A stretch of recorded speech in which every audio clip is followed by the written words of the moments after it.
see more in what's in front of me than rocks and water.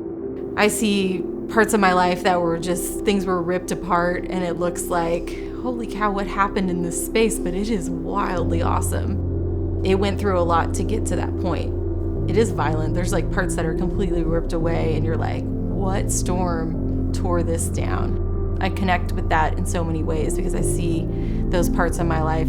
I'm like these crazy rocky coastlines where things have just been ripped and torn apart, but then you go to it and you're like, that's wild.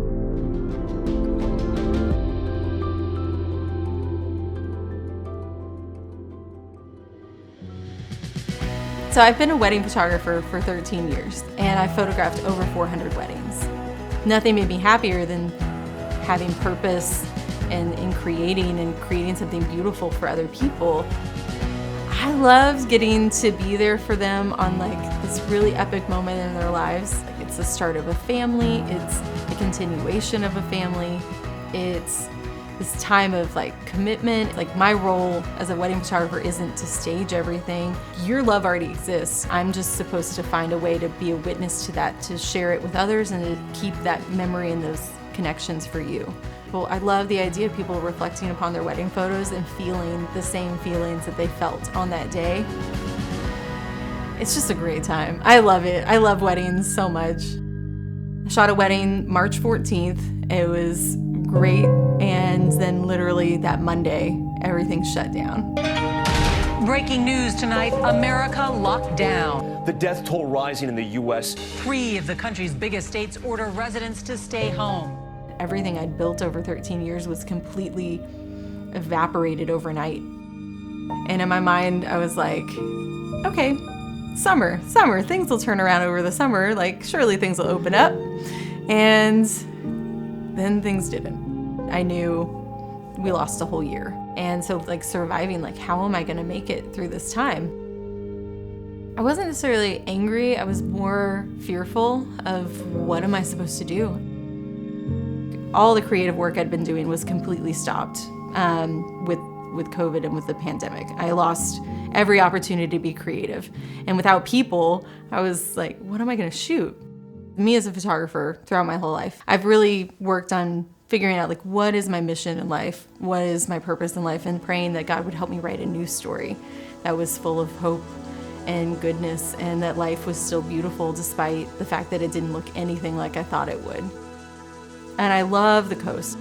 It's where I find connection with God. It's where I find connection with myself and with the things that would basically give a metaphor to something I'd been through or something I'd experienced. Like, I saw pieces that were out in the ocean that were just beautiful rocks, but there was like a huge hole carved in the middle of it, and you're like, how did that happen? But it's beautiful, but you know that wasn't an easy process, and that carving took a really long time. And it's just in seeing those things along the coastline, I would just see moments of my life. I was walking the beach and just thinking, what if I just did something really crazy, right? What if I photographed the whole West Coast? Like, forget just the beaches of San Diego, like not even just California. Like, what if I did the entire coast? I was like, I have nothing but time. I had 2 weddings left for the entire year. And I saw about a 35-day window, and I thought, well, 30 days sounds awesome and really challenging, so I'm gonna do that. Like, let's make this hard and cool. I wanna do a whole book, and I see it as a book and as a show. And so I just put pen to paper and just started trying to figure out how could I do it with like no money. All I have is time and a car. And then I'm just thinking about how this all played out. So Revealed at the Edge it's just this project and opportunity for me to share things that I think are beautiful and think that there's stories to be told through the landscape. So I decided, okay, well, I'll drive up north those first 3 days, and that'll be really good for me to help me clear my head, get in the right mindset to shoot, just kind of air out all this space of everything that's been going on. Took off north, and the first day I make it to Monterey. In the morning I wake up in Monterey and start driving to San Francisco is the day it was complete chaos with the wildfires. I mean, it looked apocalyptic. It was honestly terrifying to wake up to, and here I am about to endeavor to photograph the entire West Coast in the middle of wildfires and pandemic, and I'm thinking, is this right? Should I be doing this? I just kept going. I was like, surely it's gonna be okay. Honestly, it just seemed so 2020 at that point that you're like, this is just what it is. It's seeking beauty in a place of chaos and destruction. You know, that's just kind of what the year was, and what one of the part of the story I wanted to tell is that you can still find something beautiful even when the world is falling apart or on fire in this case. As a photographer, you look for good light every morning.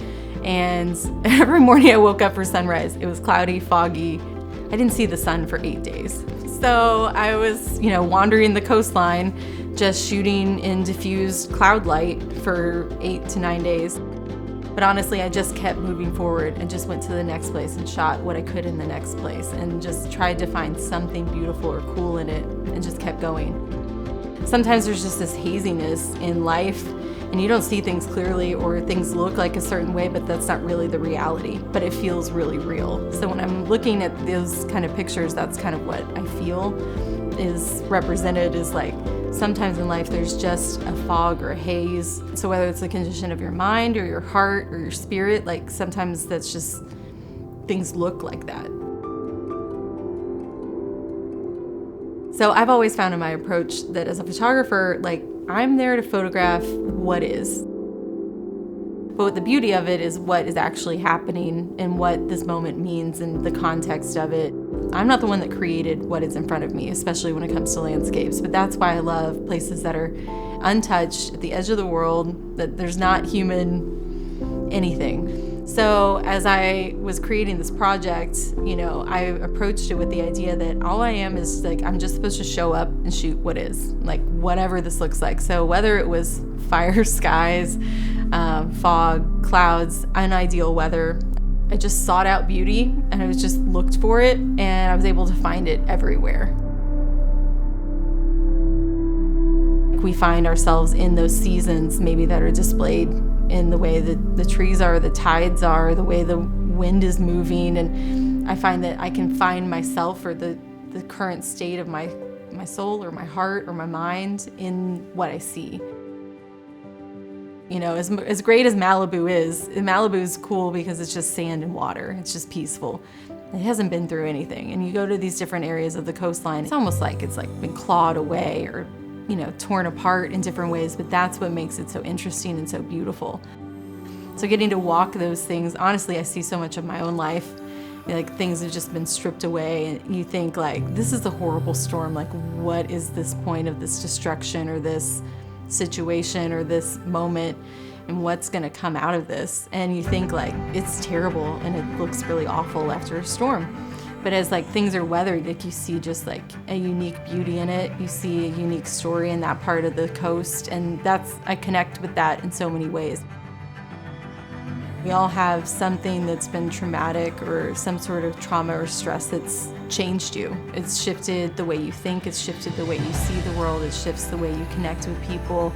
And I think that in connecting with nature, that there's, in some ways you see that this is just a part of life. It's just, honestly, life isn't always perfect. It's not always beautiful from the start. And I think sometimes that there is beauty to be found in the carved away pieces and the pieces that are ripped apart, in the way that the landscape can kind of be broken up.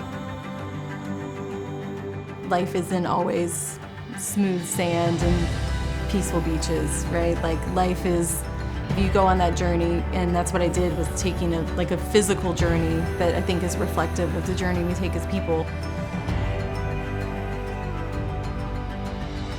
And there's just new hopes that come about in destruction.